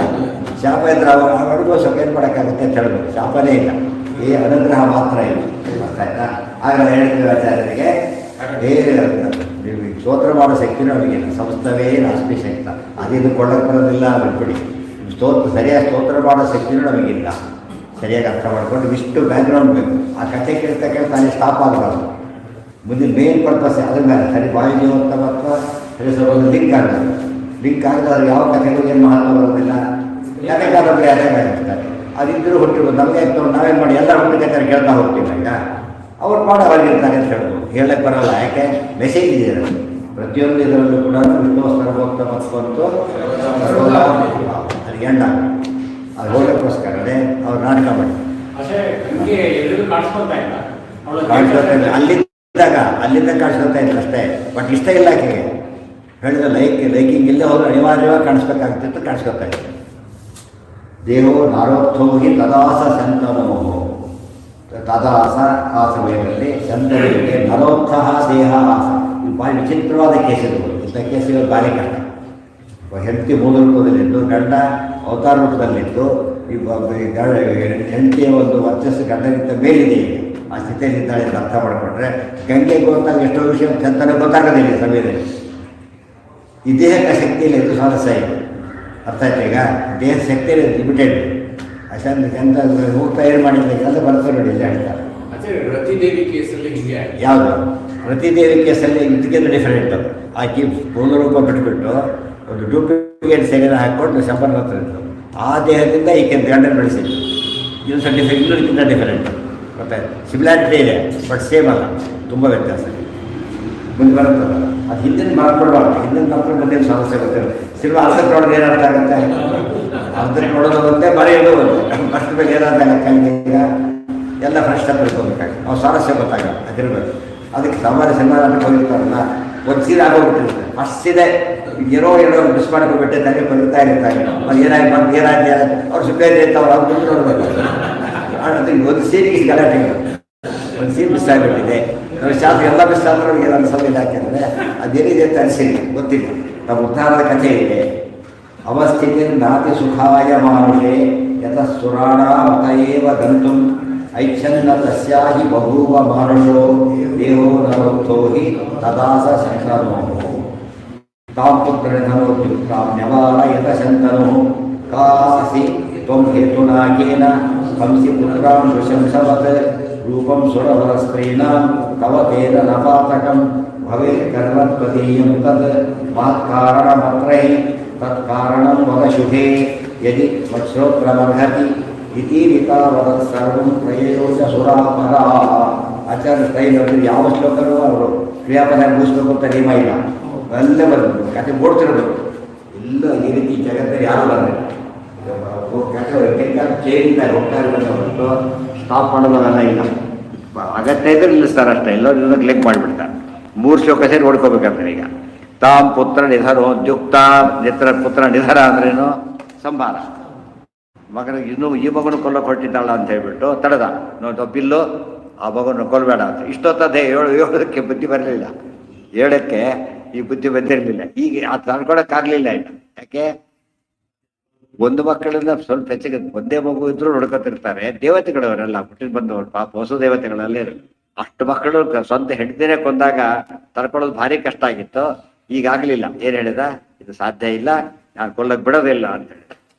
ಮತ್ತೆ ಕೇಳಿದ, ಕಾಸಿ ನೀನ್ ಯಾರು, ನೀನ್ ಯಾರು, ತೊಮ್ ಹೇತುನಾ ಕೇನ, ನೀನು ಯಾವ ಕಾರಣದಿಂದ ಈ ಮಕ್ಕಳನ್ನ ಕೊಲ್ತಾ ಇದ್ದಿ, ಹೀಗೆ 7 ಕೊಂದು ಹಾಕ್ಬಿಟ್ಟಿದ್ದಿ, ಇದು ಕೊಲ್ಲಕ್ ಹೋಗ್ತಾ ಏನ್ ಕಾರಣ ಇರ್ಬೇಕು ಅದಕ್ಕೆ. ಪುತ್ರ ನೃಶಂಸವತ್, ನೃಶಂಸ ಅಂದ್ರೆ ಕಟಕ, ಕಟುಗಿರ್ತಾನೆ ಹೇಗೆಲ್ಲ ಕಟಿಕೆ ಸುರವರ ಸ್ತ್ರೀಣ ತವತೇನ ನಪಾತಕ. ಆದ್ರೆ ನನಗೊಂದು ವಿಷಯ ಅರ್ಥ ಆಗತ್ತೆ, ಹೆಂಡತಿ ಹೇಳ್ತಾನೆ ಈಗ, ರೂಪಂ ಸುರವರ ಸ್ತ್ರೀಣ, ನಿನ್ನ ದೇಹ ನೋಡಿದ್ರೆ ನನಗೆ ಕಷ್ಟ ದೇವತಾ ಶರೀರ ಅಂದಮೇಲೆ ನೀನು ಸಾಮಾನ್ಯ ಅಳಲ್ಲ, ಯಾರೋ ಅಲ್ಲ, ಏನೋ ಉದ್ದೇಶ ಇಟ್ಕೊಂಡು ಮಾಡ್ತಾ ಇದ್ದೀನಿ. ನಿನಗೆ ನಪಾತಕ, ನಿನ್ನ ಪಾಪ ಬರುತ್ತೆ ಅಂತ ನನಗೆ ಅನಿಸಿಲ್ಲ. 7 ಮಕ್ಕಳನ್ನ ಕೊಂದಿದ್ರು ಕೂಡ ನಿನಗೆ ಪಾಪ ಬರೋದಿಲ್ಲ. ಯಾತಕ್ಕೆ, ಇವತ್ತು ಪೊಲೀಸ್ ಶೂಟ್ ಮಾಡಿದ್ರೆ ಪಾಪ ಇಲ್ವಲ್ಲ, ಆ ರೀತಿ ಸುಸೂರು ಶೂಟ್ ಮಾಡಿದ್ರೆ ಪಾಪ ಇರುತ್ತೆ, ಅಫಿಷಿಯಲ್ ಮಾಡಿದ್ರೆ ಪಾಪ ಇಲ್ಲ. ಆ ರೀತಿ ಎಲ್ಲಿಂದನೂ ಪಾತಕ ಇಲ್ಲ. ಭವೇತ್ ಕರ್ಮ ಪಾತಕಂ ಕರ್ಮ ನ ಭವೇತ್, ಪಾತಕರ್ಮ ಆಗೋದಿಲ್ಲ ನಿನಗಿದು. ತ್ವದೀಯಂ ತನ್ ಮಹತ್ ಕಾರಣ ಮಾತ್ರ ಹಿ, ಏನು ದೊಡ್ಡ ಕಾರಣ ಇರ್ಬೇಕು ಇದಕ್ಕೆ. ಸಣ್ಣ ಪುಟ್ಟ ಹೊಡೆದ್ರೆ ಯಾಕೆ ಹೊಡೆದ್ರಿ ಅಂತ ಕೇಳ್ತಾರೆ, ಕೊಂದ್ರೆ ಅದು ಕಾರಣ ಇರಬೇಕು, ದೊಡ್ಡ ಕಾರಣ ಇರಬೇಕು. 7 ಜನ ಕೊಂದಿದ್ಯಾ ನೀನೀಗ, ಏನೋ ಕಾರಣ ಇದೆ. ತತ್ಕಾರಣಂ ವದ ಶುಭೇ, ಶುಭೇ ಮಂಗಳೆಯೇ, ಅದ ಕಾರಣ ಏನು ಅಂತ ಹೇಳು. ಯದಿ ಮಚ್ಛ್ರೋತ್ರ ಬರ್ಹತಿ, ಒಂದು ಸೇರಿಸ್ತಾನೆ, ನಾನು ಕೇಳಬಹುದು ಅಂತ ಆದ್ರೆ. ಅರ್ಜುನ ಕೂಡ ಹೇಳಿದ್ದಾಗೆ, ಯದಿ ಮಾಂ ಮನ್ಯಸೆ ತಚ್ಚಕ್ಯಂ ದ್ರಷ್ಟು ಮಯಾ ಇತಿ ಪ್ರಭು, ನಾನು ವಿಶ್ವರೂಪ ತೋರಿಸು, ನಾನು ನೋಡಕ್ಕೆ ಅರ್ಹ ಅಂತ ಅನಿಸಿದರೆ ಅಂತ ಕೇಳ್ತಾನೆ. ಇಲ್ಲೂ ಹಾಗೆ ಕೆಲವು ವಿಷಯ ಹೇಳ್ಬೇಕಾದ್ರೆ ಕೇಳಬಹುದು ಅಂತಿದ್ರೆ ಹೇಳಿ ಅಂತಾರಲ್ಲ, ಹಾಗೆ ಕೇಳೋಂಥ ವಿಚಾರ ಆಗಿದ್ರೆ ಹೇಳಿ. ನಾವು ಯದಿ ಮಚ್ಛ್ರೋತ್ರ ಬರ್ಹತಿ, ಯಾಕೆ ದೇವತಾ ರಹಸ್ಯ ಇರ್ಬೋದು ಒಂದು, ಏನ್ ಹೇಳು. ಇತೀರಿತ ಅವದತ್ ಸರ್ವಂ ಪ್ರಯೌತ ಸುರಾಪಗ, ತಕ್ಷಣ ಸುರಾಪಗ ಏನರ್ಥ ಅದಕ್ಕೆ. ಆಪಗ ಅಂದ್ರೆ ನದಿ, ಸುರ ಅಂದ್ರೆ ದೇವ, ಸುರಾಪಗ ಅಂದ್ರೆ ದೇವನದಿ, ದೇವನದಿ ಅಂದ್ರೆ ಗಂಗಾ ನದಿ. ನೋಡಿ ಡೈರೆಕ್ಟ್ ಗಂಗಾ ನದಿ ಅಂತ ಅರ್ಥ ಬರಲ್ಲ ಅದಕ್ಕೆ, ಇಷ್ಟೆಲ್ಲ ಬಿಡಿಸ್ದಾಗ ಅರ್ಥ ಬರ್ತದೆ. ಆಪಗ ಅಂದ್ರೆ ನದಿ, ಸುರಾಪಗ ದೇವನದಿ, ದೇವನದಿ ಯಾವುದು, ಗಂಗಾ ನದಿ. ಹಾಗೆ ಸಿಗಬಹುದು. ಬರೀ ಸುರಾಪಗ ಈಗ ಸರಿಯಾದ ಪದ ನೋಡಿದ್ರೆ ಆ ಪದ ಉಪಯೋಗ ಅವರಿಗೆ ಸೇರ್ಬೇಕು, ಆ ರೀತಿ ಹೇಳಿದ್ದಾರೆ. ಹೇಳಿಲ್ಲ. ಸುರ ಅಂದ್ರೆ ಏನು, ದೇವತೆ. ಸುರರು ದೇವತೆಗಳು. ಸುರಾಣಾಂ ಆಪಕ, ಆಪ ಅಂದ್ರೇನು ನೀರು, ಆಪಕ ಅಂದ್ರೇನು ನೀರು ಹೊಂದಿರೋದು ಅಂದ್ರೆ ನದಿ. ಸುರಾಪಕ ದೇವನದಿ, ಅಷ್ಟ ಸರಿ. ದೇವನದಿ ಗಂಗಾ, ಇನ್ಯಾವುದಕ್ಕೂ ದೇವನದಿ ಅಂತ ಹೆಸರಿಲ್ಲ. ಅದು ವಿರಜ ಇದಕ್ಕಿಂತ ತುಂಬಾ ಶ್ರೇಷ್ಠ. ಅದು ವೈಕುಂಠ ಭೂಲೋಕ ನದಿಯಲ್ಲ ಅಂತಿರ್ತಾಗೇನೆ, ಬೇರೆ ಲೋಕಕ್ಕೆ ಸೇರೋದಿಲ್ಲ. ಅದು ಸಾಕ್ಷಾತ್ ಮಹಾಲಕ್ಷ್ಮಿ ಸ್ವರೂಪದ ನದಿ ಅದು. ವಿರಜಾ ನದಿ ಅದಿಲ್ಲಿಲ್ಲ, ವೈಕುಂಠದಲ್ಲಿ ಇಲ್ಲಿ ಸಿಗೋದೇ ಇಲ್ಲ. ನಾವು ಇಷ್ಟು ಗೊತ್ತು, ಥೇಮ್ಸ್ ಇದೆಯಾ ಇಂಡಿಯಾದಲ್ಲಿ ಇಲ್ಲ, ಥೇಮ್ಸ್ ಇಲ್ಲ, ಅಷ್ಟು ಗೊತ್ತು. ಆ ಥರ ವಿರಜಾ ನದಿ ಇಲ್ಲಿಲ್ಲ. ಇದು ಒಳ್ಳೇದು ಕೆಟ್ಟದ್ದು ಪ್ರಶ್ನೆ ಅಲ್ಲ, ದೃಷ್ಟಾಂತ ಅಷ್ಟೇ. ಕಾರಣ ಮಾತ್ರ ಎಲ್ಲೇ ಇದ್ದಿದ್ರೆ ಬಿಡ್ತಾರೆ, ನೋಡಕ್ಕೆ ಬಿಟ್ಟಿಲ್ಲ, ಸಾರಕ್ಕೆ ಬಿಡ್ತಾರೆ. ನಿಮಗೆ ಗೊತ್ತಿಲ್ಲ, ಬೇರೆ ದೇಶಗಳಲ್ಲೆಲ್ಲ ನೇಲಿ ಹಾಗೆಲ್ಲ ಸ್ನಾನ ಮಾಡಕ್ ಬರೋದಿಲ್ಲ, ಎಲ್ಲ ಇದಾಕ್ಬಿಟ್ಟು ಫೆನ್ಸ್ ಹಾಕ್ಬಿಟ್ಟಿರ್ತಾರೆ, ಫೆನ್ಸಿಂಗ್ ಇರ್ತದೆ. ಅಲ್ಲಿ ಸ್ವಲ್ಪ ಗಲೀಜು ಮಾಡಕ್ಕೂ ಬಿಡೋದಿಲ್ಲ. ಆಮೇಲೆ ಎಲ್ಲ ಗಲೀಜು ಅಲ್ಲೇ ಮಾಡಕ್ ಬಿಡ್ತಾರೆ. ಅಲ್ಲಿ ಒಂಚೂರು ಗಲೀಜು ಮಾಡಾಗಿಲ್ಲ, ಅಕಸ್ಮಾತ್ ಗಲೀಜು ಮಾಡಿಬಿಟ್ರೆ ಬಂದಿತ್ತು. ದೊಡ್ಡ ಸರೋವರ, ಬಿಸಿಪಿ ನೋಡಿದೆ, ದೊಡ್ಡ ಸರೋವರ ಅವೆಲ್ಲ. ಒಂದು ಸಣ್ಣ ಸಮುದ್ರ ಇದ್ದಾಗ ಲೆಕ್ಕ. ಯಾರೋ ಒಬ್ಬರು ಹುಚ್ಚ ಕುಡ್ಕ ಹೋಗ್ಬಿಟ್ಟು ಅದರಲ್ಲಿ ಯೂರಿನ್ ಪಾಸ್ ಮಾಡಿಬಿಟ್ಟಿದ್ರು. ನಾವು ನೋಡಿದ್ದಾನೆ, ಅವ್ನು ಹಿಡಿದು ಅವನು ಜೈಲಿಗೆ ಹಾಕಿಬಿಟ್ಟು ಎಂಟೈರ್ ನೀರು ತೆಗೆದ್ರಂತ ನೆನ್ಪು. ಅಷ್ಟು ನೀರು ತೆಗೆದು ಕ್ಲೀನ್ ಮಾಡಿ, ಅಷ್ಟು ನೀರು ತೆಗೆದು. ನಮ್ಮಲ್ಲಿ ಅದು ಇಮ್ಯಾಜಿನ್ ಮಾಡೋಕ್ಕೂ ಸಾಧ್ಯ ಇಲ್ಲ. ಯಾವ ಹುಚ್ಚ ಅವರೇ ಹುಚ್ಚ ಅಂತ ಬೈದ್ಬಿಡ್ತೀವಿ. ಏನಾಗಿತ್ತು ಅವರಿಗೆ, ಉಫ್ ಅಂದ್ರೆ ಹೋಗುತ್ತೆ ಅಂತೇಳಿ ಅಷ್ಟು ಗಮನ ಕೊಡ್ತಾರೆ.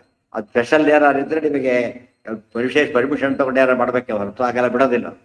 ಒಳಕ್ಕೆಲ್ಲ ನದಿ ಇರೋದೇ ಕೊಡಕ್ ಬಿಡ್ಲಿಕ್ಕೆ ಅಂತ ಆಗಿದೆ ನಮಗೆ. ಒಳಗೆ ಬಿಡೋಗಿಲ್ಲ, ಕ್ಲೀನ್ ಮಾಡಿ ಬಿಡ್ಬೇಕು. ಯಾವುದೇ ಫ್ಯಾಕ್ಟ್ರಿಯಿಂದ ನದಿ ಬಿಡಬೇಕಾಗಿ ಇವತ್ತು ನಮ್ಮ ರೂಲ್ಸ್ ಇದೆ, ಫಾಲೋ ಮಾಡಲ್ಲ ಯಾರು. ರೂಲ್ಸ್ ಪ್ರಕಾರ ಮಾಡ್ಬೇಕಾಗಿ ಕ್ಲೀನ್ ಮಾಡಿ ಅದನ್ನ ನದಿ ಬಿಡಬೇಕು, ಹೊರತಾಗಿ ಬಿಡಾಗಿಲ್ಲ. ಅವರು ಅಲ್ಲಿ ಬಿಟ್ಟು ಅದೇ ಕ್ಲೀನ್ ಆಗತ್ತೆ ಅಂತ ಬಿಡ್ತಾರೆ, ಅಷ್ಟೇ ಹೊರತು ಇದಕ್ಕಿಲ್ಲ. ಏನು ಪವಿತ್ರ ಅಲ್ಲ, ಒದ್ದಾಡ್ತು ಹೋಲಕ್ಕೆ ಬಿಡೋದಿಲ್ಲ. ಮೂಲಕಲ್ಲಿ ಎಲ್ಲಿ ಸಿಕ್ಕ ಬೇರೆ ಕಡೆ ಮಾಡ್ಬೋದು ನೀವು, ಇಲ್ಲ ಅಂತಿಲ್ಲ. ಪಾಟ್ಟದ ಗಂಡಕ್ಕೆ ಸ್ನಾನ ಮಾಡ್ಬೋದು ನೀವೀಗ. ಪಾಟ್ಟದಲ್ಲಿ ಗಂಗಕ್ಕೆ ಸೇರೋ ಜಾಗ ನೋಡ್ಬೋದು ನೀವು. ದೊಡ್ಡ ನದಿ ಗಂಡಕಿಯಲ್ಲಿ ಮಾಡ್ಬೋದು, ಅಲ್ಲೂ ನೀವು ಮಾಡ್ಬೋದು. ಆದ್ರೆ ಮುಂದೆ ಹೋಗ್ತಾ ಉಗಮ ಸ್ಥಾನಕ್ಕೆ ಮುಂದೆ ಹೋದ್ರೆ ಬಿಡೋದಿಲ್ಲ, ಕಾರ್ಯಕ್ರಮ ಸಿಗೋ ಜಾಗಕ್ಕೆ ಬಿಡೋದಿಲ್ಲ ಅಷ್ಟೇ. ಅದು ಫುಲ್ಲಿ ಸೆಕ್ಯೂರ್. ಅದು ಬೇರೆಯವರೆಲ್ಲ ಹೊರಗೆ ಅಲ್ಲಿ ಇರ್ಲಕ್ಕೂ ಬರೋದಿಲ್ಲ.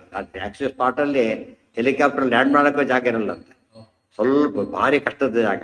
ಸ್ವಲ್ಪ ಹಿಡಿದ್ ತಕ್ಷಣ ಹತ್ತಿ ವಾಪಸ್ ಹೋಗ್ಬಿಡ್ಬೇಕು ನೀವು ಅಷ್ಟೇ, ಇರ್ಲಕ್ಕಾಗಲ್ಲ. ದಾವಾದ್ರು ಕೊಂಡ ಅಂತ ಹೇಳ್ತಾರಲ್ಲ, ಈಗ ಯಾರಿಗ ಅಷ್ಟು ಪರ್ಮಿಷನ್ ಇರೋದಿಲ್ಲ. ನಮಗೆ ಇಲ್ಲ ಎಷ್ಟು ಗಲೀಜು ಮಾಡ್ತಿದ್ರು ಹೋಗ್ಬಿಟ್ಟು ಯಥಾ ಪ್ರಕಾರ. ಅದನ್ನ ಅರ್ಥ ಮಾಡಿ, ತೀರ್ಥಗಳು ಶುದ್ಧ ಅವು. ಆ ಶುದ್ಧಿ ನಾವು ಶುದ್ಧ ಆಗ್ಬೇಕು. ಸ್ನಾನ ಮಾಡೋದೇ ಹೇಗಿರ್ಬೇಕು? ನಾವು ಸ್ನಾನ ಮಾಡಿ ಇನ್ನೊಬ್ಬರಿಗೆ ನಾವು ಮಾಡಿದ್ರೆ ಬಿಡ ಮತ್ತೆ ಶುದ್ಧವಾಗಿರ್ಬೇಕು ಆ ನೀರು. ಆ ರೀತಿಯಲ್ಲಿ ಶುದ್ಧ ನೀರಿನ ತೀರ್ಥದ ಪಾವಿತ್ರ್ಯ ಕೆಡಿಸ್ಲಕ್ಕೆ ನಾವು ಹೋಗ್ಬಾರ್ದು. ಪಾವಿತ್ರ್ಯ ನಮ್ಮ ದೇಹ ಪವಿತ್ರ ಮಾಡ್ಕೊಂಡ್ ಬರ್ಬೇಕು ಹೊರತು ಅಲ್ಲಿ ಕೊಡಕ್ಪಟ್ರೆ ನಮ್ಮ ದೇಹ ಪವಿತ್ರ ಅಂತ ಹೇಳ್ಕೊಳಕ್ ಹೋಗ್ಬಾರ್ದು. ಯಾವುದೇ ತೀರ್ಥನ ಮೊದಲು ಮನೆ ಸ್ನಾನ ಮಾಡಿ ಬೇರೆ ಕಡೆಗೆ ಬರೀ ಮುಳುಗ್ ಹಾಕ್ಬೇಕಷ್ಟೇ ಹೊರತು ಉಗಿಯೋದು ಹಲ್ಲುಜ್ಜೋದು ಎಲ್ಲ ಸರ್ವಸ್ವ ಮಾಡಾಕ್ಬಿಡ್ತಾರೆ. ಹಾಗೆ ಮಾಡಕ್ ಹೋಗ್ಬಾರ್ದು, ಬಹಳ ತಪ್ಪದು. ಪುಣ್ಯ ಕಟ್ಕೊಂಡಿದ್ದಕ್ಕಿಂತ ಪಾಪ ಕಟ್ಕೊಂಡಿದ್ದೆ ಭಾರಿ ಜಾಸ್ತಿ, ಸ್ವಲ್ಪ ಅಲ್ಲ. ಬ್ರಹ್ಮಹತ್ಯಾ ದೋಷ ಇಂದ್ರದೇವರ ನದಿ ಕೊಟ್ಟರಂತೆ ನೀರುಗಳಿಗೆ. ಅದು ಎಲ್ಲಿ ಹೋಗ್ಬೇಕದು? ಈ ಕೊಳಕ್ ಮಾಡೋರಿಗೆ ಹೋಗ್ಲಿ ಅಂತ ಶಾಪ ಕೊಟ್ಟಿದ್ದಾರೆ. ಯಾರು ಕೊಳಕ್ ಮಾಡ್ತಾರೋ ಅವ್ರಿಗೆ ಬ್ರಹ್ಮಹತ್ಯಾ ದೋಷ ಬರೋದ್ರಿಂದ ಎಂದೂ ಕೂಡ ತಪ್ಪು ಮಾಡಬಾರ್ದು. ನಮ್ಮ ಜನಕ್ಕೆ ಬಂದೇ ಇಲ್ಲ, ಅವರು ಸಂಸ್ಕಾರ ಬಂದಿಲ್ಲ. ಎಲ್ಲೋದ್ರೂ ಬದಲು ಮಾಡೋ ಕೆಲಸನೇ ಅದು. ಸಮುದ್ರ ಸ್ನಾನಕ್ಕೆ ಹೋಗುವಾಗ ಸ್ನಾನ ಮಾಡ್ಕೊಂಡು ಅಲ್ಲೂ ಹಾಗೆ ಮುಟ್ಟಾಗೇ ಇಲ್ಲ ಸಮುದ್ರ, ಸಮುದ್ರ ಮುಟ್ಲೇಬಾರ್ದು ಅಷ್ಟು ಮಟ್ಟಿಗೆ. ನದಿ ನೀರು ಹೀಗಲ್ಲ, ಹೋಗಿ ಅದು ಬರುವ ಕಾಲದಲ್ಲಿ ಮಾತ್ರ ಮಾಡಬೇಕು. ಮತ್ತೆ ಒಡಿಲ್ ಮಾಡಬೇಕು, ಬರುವ ಕಾಲದಲ್ಲಿ ಮಾತ್ರ ಮಾಡೋದು. ಸಮುದ್ರ ಬೇರೆ ದಿವಸ ಮಾಡಾಗಿಲ್ಲ, ಮುಟ್ಟಾಗೇ ಇಲ್ಲ. ಫಸ್ಟ್ ಅದು ಸಾಯಂಕಾಲ ಕಾಲಿಟ್ಟು ನಿಂತಿರ್ತಾರೆ ಹೋಗಿ ಬೀಚ್ ಹೋಗಿ ಅಂತ. ರೂಪಂ ಸುರವರಸ್ತ ಇದೇ ರೀತ ಅವಧಸ್ತರ್ವಂ ಪ್ರಯೋಜನ ಸುರಾಪಗ. ಯಾತಕ್ಕಿದೆಲ್ಲ ನಿರ್ಣಯ ಕೊಡ್ತಾರೆ, ಇದು ನೆನ್ಪಿಟ್ರು. ಆಗ ನಾವು ದೇವತೆಗಳ ಬಗ್ಗೆ ಒಂದು ಹೊಸ ಪಿಕ್ಚರ್ ಸಿಗುತ್ತೆ. ನ ಧರ್ಮೋ ದೇವತಾನಾಂ ಹಿ ಜ್ಞಾತವಾಸ ಸ್ಥಿರಂ ಋಷು ಕಾರಣಾದೇವ ಹಿ ಸುರಾ ಋಷು ವಾಸಂ ಪ್ರಕುರ್ವತೆ. ನಾ ಧರ್ಮೋ ದೇವತಾನಾಂ ಹಿ ಜ್ಞಾತವಾಸ ಚಿರಂ ಋಷು. ನೆನ್ಪಿಟ್ಕೊಳ್ಳಿ, ದೇವತಾನಾಂ ದೇವತೆಗಳಿಗೆ ಜ್ಞಾತವಾಸ, ಜ್ಞಾತವಾಸ ತಾವು ಯಾರು ಅಂತ ಗೊತ್ತಾದ್ಮೇಲೆ ವಾಸ ಮಾಡೋದು. ಚಿರಂ ಬಹಳ ಕಾಲ. ನಾ ಧರ್ಮ ಧರ್ಮ ಅಲ್ಲ. ದೇವತೆಗಳು ತಾವು ಮೂಲಕ ಅವತಾರ ಮಾಡಿದಾಗ ಇದೊಂದು ಜನರಲ್ ಕಾರಣ. ಒಂದು ತಾವು ಯಾರೊಂದು ಸ್ವರೂಪ ಗೊತ್ತಾಗ್ಬಿಟ್ರೆ ಸಾಮಾನ್ಯ ದೇಹ ಬಿಟ್ಟು ಬಿಡ್ತಾರೆ. ಸ್ವರೂಪ ಗೊತ್ತಾಗ್ಬಿಟ್ರೆ ದೇಹ ಬಿಟ್ಟು ಬಿಡ್ತಾರೆ. ಆದ್ರಿಂದ ಸ್ವರೂಪ ಗೊತ್ತಿಲ್ಲದಂತೆ ಇರ್ತಾರ. ಅದು ಕೂಡ ಪರೋಕ್ಷ ಪ್ರಿಯ ದೇವ ಗೊತ್ತಾಗಬಾರ್ದು ನಮಗೆ. ಯಾರು ಹತ್ತರು ಅಕಸ್ಮಾತ್ ಯಾರು ನೋಡ್ಬಿಟ್ರೆ ಗೊತ್ತಾಗಿ ಅನೌನ್ಸ್ ಮಾಡ್ಬಿಟ್ರೆ ಮುಗಿದೋಯ್ತು, ದೇಹ ಬಿಟ್ಟು ಹೋಗ್ಬಿಡ್ತಾರೆ. ಬಹಳ ಸೀಕ್ರೆಟ್ ಆಗಿ ಮಾಡೋದು. ಗೂಢಚಾರ ಹೇಗಿರ್ಬೇಕು? ಅವ್ನ ಗೂಢಚಾರ ಗೊತ್ತವ್ರು ಗೂಢಚಾರ ಆಗೋದೇ ಇಲ್ಲ. ದೇವತೆಗಳು ಯಾವಾಗ ಗುಪ್ತವಾಗಿ ನಮ್ಮ ಕಣ್ಣಿಗೆ ಕಾಣೋದ್ರಿಂದ ಅವ್ರು ನಮ್ಮನ್ನು ನೋಡ್ತಾರೆ, ನಾವು ಅವ್ರು ನೋಡಾಗಿಲ್ಲ. ಅವತಾರ ಮಾಡಿ ಬಂದ ನೋಡಕ್ ಚಾನ್ಸ್ ಇರುತ್ತೆ. ಗೊತ್ತಾಗೋವರೆಗೂ ನೋಡ್ಬೋದು ಅಷ್ಟೇ, ಗೊತ್ತಾದ್ಮೇಲೆ ನೋಡಕ್ ಬರೋದಿಲ್ಲ. ಅದಕ್ಕೆ ಆ ದೇವ್ರು ಗಂಗಾದೇವಿ ಯಾಕೆ ಹೊಟ್ರಿ ಈಗ? ಯಾತಕ್ಕೆ ಹೊಟ್ರಿ ಈಗ? ಗೊತ್ತಾಯ್ತು. ಈಗ ಇಷ್ಟೊತ್ತು ಯಾರು ಅಂತ ಕೇಳಿ, ಈಗ ತೊಮ್ ಕಾಸಿ ಅಂತ ನೀ ಯಾರು ಅಂತ ಕೇಳಿದ. ತಾನು ಗಂಗಾ ಅಂತ ಹೇಳಿಬಿಟ್ಲಿ. ಈಗ ಹೇಳಿದ್ರು ಗೊತ್ತಾಯ್ತು, ಇಲ್ಲಿರ್ಬಾರ್ದು ಅಷ್ಟೇ. ಗೊತ್ತಾಗಲಿಲ್ಲ, ಈ ಪ್ರಶ್ನೆ ಉತ್ತರ ಸಿಗದೆ ಹೋಗಿದ್ರೆ ಹಿಂದೆ ಕೇಳಿದ್ದೆಲ್ಲ ವೇಸ್ಟ್ ಆಗುತ್ತೆ. ಅದಿಲ್ದೇನೆ ಏನು ಹಿಂದೆ ಮುಂದೆ ಸುಮ್ಮನೆ ಓದ್ಕೊಂಡ್ಬಿಟ್ರೆ ಹೋಯ್ತಾರೆ, ಸಾಲ ತಪ್ಪಿ ಹೋಗ್ಬಿಟ್ಟು. ಈಗ ನೋಡಿ, ಈಗ ನಮ್ಮ ದೇವರಿಗೆ ಯಾತಕ್ಕೆ ಕಾಣೋದಿಲ್ಲ ಅದೆಲ್ಲ ಗೊತ್ತಾಗುತ್ತೆ. ಆಚಾರ ಒಬ್ಬರೇ ಸ್ವರೂಪ ಹೇಳ್ಕೊಂಡು ವಿರೋಧ ಆಚಾರ ಒಬ್ಬರೇ, ಇನ್ಯಾರು ಕೂಡ ಸ್ವರೂಪ ಅವ್ರು ಹೇಳ್ಕೊಳ್ಳಾಗಿಲ್ಲ. ಗೊತ್ತಾಗ್ಬಿಟ್ರೆ ಅವ್ರ ದೇಹ ಬಿಟ್ಬಿಡ್ತಾರೆ. ಆಮೇಲೆ ಬಿಟ್ಟು ಬೇರೆ ಬೇಕಾದ್ರೆ ಗೊತ್ತಾಗ್ಬೋದು, ಗೊತ್ತಾಗಿಲ್ಲ. ಈ ಬಂದೋದ್ರೆ ಯಾರು ಗೊತ್ತಾಗ ಹೋಗೋಗ್ಬಿಟ್ರಲ್ಲ, ಇಲ್ಲ ಇಲ್ಲ ಆ ಥರ ಆಗ್ಬೇಕು ಹೊರತು ಅವ್ರಿಗೆ ಗೊತ್ತಿದ್ದು ಬರ ಹಾಗೆ. ನ ಧರ್ಮೋ ದೇವತಾ ರಾಮೇ ಜ್ಞಾತವಾ ಸಸ್ಥಿರಂ ಗುರು ಕಾರಣ ಕೆಲವರು ಇರ್ತಾರೆ ಬರೋದೇ ನನ್ನ ತಮ್ಮಂಶ ಹೇಳ್ಕೊಂಡು ಬರ್ತಾರೆ. ಯಾರೋ ಹುಷಾರು ಗೊತ್ತಾ ಅಂತ ಹೇಳ್ತಾರೆ ಪಾಪ. ಅದಕ್ಕೆ ಅವ್ರಿಗೆ ಹೇಳ್ಬೋದು, ಗೊತ್ತಾಗ್ಬಿಟ್ರೆ ಹೋಗ್ಬೇಕಾಗ್ತದೆ ಹುಷಾರು ಅಂತ ಹೇಳಿ. ಗೊತ್ತಾಗ್ಬಿಟ್ರೆ ಏನಾಗಬೇಕು, ಬಟ್ ಖಾಲಿ ಮಾಡ್ಬೇಕಾಗ್ತದೆ. ಅದು ದಯವಿಟ್ಟು ಹೇಳಕ್ ಹೋಗ್ಬೇಡಿ ಅಂತ ಹೇಳ್ಬೇಕು. ಸುಳ್ಳು ಅದು ಅಷ್ಟೇ. ಸತ್ಯ ಇದ್ದರೆ ಅವ್ರಿಗೆ ಅಷ್ಟು ಗೊತ್ತೇ ನೇಮ ಗೊತ್ತಿರಲ್ಲ. ಅವ್ರಿಗೆ ನಿಜವಾದ ದೇವತೆಗಳಾಗಿದ್ರೆ ಕೇಳಿದ್ರು ಹೇಳಲ್ಲ. ನಿನಗೆ ಯಾಕೆ ಅದು ಗೊತ್ತಿಗೆ, ನಿನಗೆ ಯಾಕೆ ತಗೊಂಡು ಏನು ಮಾಡ್ತೀಯ, ಏನು ಕೆಲಸ ಇದೆ ಅಷ್ಟಾದ್ರೆ ಸಾಕು, ಇದೇ ಹಾಕ್ಬೇಕು ನಿನಗೆ, ತಗೊಂಡು ಏನು ಮಾಡ್ತೀಯ ಅಂತ ಆ ಉತ್ತರ ಕೊಡ್ಬೇಕೆ ಹೊರತು ಅವ್ರು ಕರೆದು ನಾನು ಇಂಥವ್ರು ಇವ್ರು ಹೇಳ್ತಾರೆ ಅಂದ್ರೆ ಏನರ್ಥ? ಎಲ್ಲೋ ಹೋಗೋರು ಕರೆದು ನನ್ನ ಸ್ವರೂಪ ಗೊತ್ತಾ ಅಂತ ಹೇಳ್ತಾರೆ ಅಂದ್ರೆ ಸುಳ್ಳು ಹೇಳ್ತಾರೆ ಅಂತ, ಮೋಸ ಮಾಡ್ತಾರೆ ಅಂತ. ಅಂಥವ್ರು ಜಾಸ್ತಿ ಜನ ಇದ್ದಾರೆ ಇವತ್ತು ಕೂಡ. ಆದರೆ ಅವರು ಅಂಥವ್ರನ್ನ ಫಾಲೋ ಮಾಡ್ತಾರೆ ಜನ. ಸ್ವರೂಪ ಹೇಳ್ಬಿಟ್ರಲ್ಲ, ಇದು ಗೊತ್ತಿಲ್ಲ ಅವ್ರಿಗೆ, ಸ್ವರೂಪ ಇರಬಾರ್ದು ಗೊತ್ತಿಲ್ಲ ಅಂತ ನಿರ್ಣಯ ಹೋದ್ರೆ ಏನಾಯ್ತು ನಮಗೀಗ? ಒಂದು ಗಟ್ಟಿ ಆಯ್ತು. ಯಾರೇ ತಮ್ಮ ಸ್ವರೂಪ ಹೇಳ್ಕೊಂಡ್ರೆ ನಿಜವಾದ ದೇವತೆಗಳಲ್ಲ ಆಗಿದ್ದೇ ಇರೋದಿಲ್ಲ. ಗೊತ್ತಾಗ್ಬಿಟ್ರೆ ಈ ಪ್ರಶ್ನೆ ಬರೋದೇ ಇಲ್ಲ. ಸೇಫ್. ನೋಡಿ ಈಗ ನೆಕ್ಸ್ಟ್ ಇರದೆ ನರ್ಭೋ ದೇವತಾರಾಮಿ ಜ್ಞಾತವಾಸ ಸ್ಥಿರಂ ಋಷು ಕಾರಣಾದೇವಗಿ ಸುರ. ಮತ್ತೆ ಯಾಕೆ ಬರ್ತಾರ ಅವರು ಅಂದ್ರೆ ಕಾರಣಾದೇವಗಿ, ಕಾರಣಕ್ಕೆ ಬರ್ತಾರೆ. ದೇತಿರ್ತ 50 ವರ್ಷ ಅಷ್ಟೇ, 50 ವರ್ಷ ಇತ್ತು, ಜಾಸ್ತಿ ಇರ್ಲಿಲ್ಲ. ಚಿಕ್ಕಬರಿಗೆ ಸ್ವಲ್ಪ ಹೊರಟೇ ಬಿಟ್ರು ನಡೆಯೋದು. ಅವ್ರಿಂದ ಕೋಟಿ ಕೋಟಿ ಜನಕ್ಕೆ ಎಷ್ಟು ಕೋಟಿ ಲೆಕ್ಕನೇ ಇಲ್ಲ. ಅವ್ರು ಮಾತ್ರ ಇರಲೇ ಇಲ್ಲ, ಮುಗಿಸಿದ ಕೆಲಸ ಹೊಟ್ಟಿದ್ದೆ ಕೆಲಸ. ಆ ಸಾಮಾನ್ಯ ನಿತ್ಯದಲ್ಲಿ ಜನ ಜಾಸ್ತಿ ದರ್ಶನ ಕೊಡ್ತಾ ಇದ್ದಿಲ್ಲ ಅಂತ. ಅಲ್ಲಿದ್ದಾಗಲೂ ಕೂಡ ಸ್ವಲ್ಪ ದೊಡ್ಡ ಬಂಡೆ ಇದೆ, ಅಲ್ಲಿ ಒಂದು 5 ನಿಮಿಷ ಕೂತ್ಕೊಂಡು ಹೊರಡ್ತಿದ್ದೆ. ಅವ್ರು ಬರೆದು ಬೆರೆಯೋದು ಕಷ್ಟ ಇದೆ, ಮಾತು ಕತೆ ಅದು ಯಾವುದೂ ಇಲ್ಲ. ಭಾರಿ ಕಡಿಮೆ. ಅದು ದೇವತೆಗಳ ಲಕ್ಷಣ.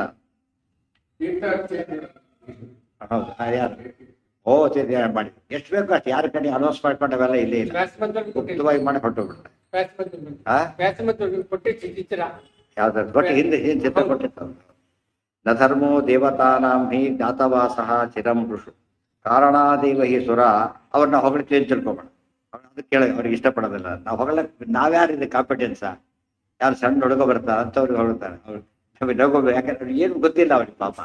ಯಾರು ಹೇಳ್ತಾರೆ ಅಷ್ಟೇ ಹೊತ್ತು ಅದು ದೊಡ್ಡದಂತ ಅನ್ಕೊಳ್ಳೋದಿಲ್ಲ. ಅದಕ್ಕೆ ಯಾರು ಹೊಡೆದ್ರೆ ಖುಷಿ ಆಗುತ್ತೆ ಅವ್ರಿಗೆ? ಯಾರು ಹೊಗಳ್ಬೇಕು ಅವ್ರನ್ನ?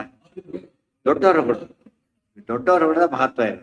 ಯಾರೋ ಹೊಡೆದ ಅಷ್ಟು ಮಹತ್ವ ಬರಲ್ಲ, ಅದು ಕೇಳೋದಕ್ಕೂ ಇಷ್ಟಪಡಲ್ಲ. ಭಾರಿ ದೊಡ್ಡ ಸಂತೋಷ ಹೊಡ್ಬಿಡ್ತಾರೆ ಅಷ್ಟೇ. ಕಾಂಪಿಟೆಂಟ್ ಅಥಾರಿಟಿ ಹೇಳಬೇಕು ನಾವು. ಇವತ್ತು ನಾವು ಅದನ್ನ ಫಾಲೋ ಮಾಡಿದ್ರೆ ದೇವತೀರ್ಥರು ಎಷ್ಟು ದೊಡ್ಡವರು ಅಂತ ಹೇಳೋದಕ್ಕೆ ಇನ್ನೊಂದು ಕಾರಣ ಆಗಿದೆ.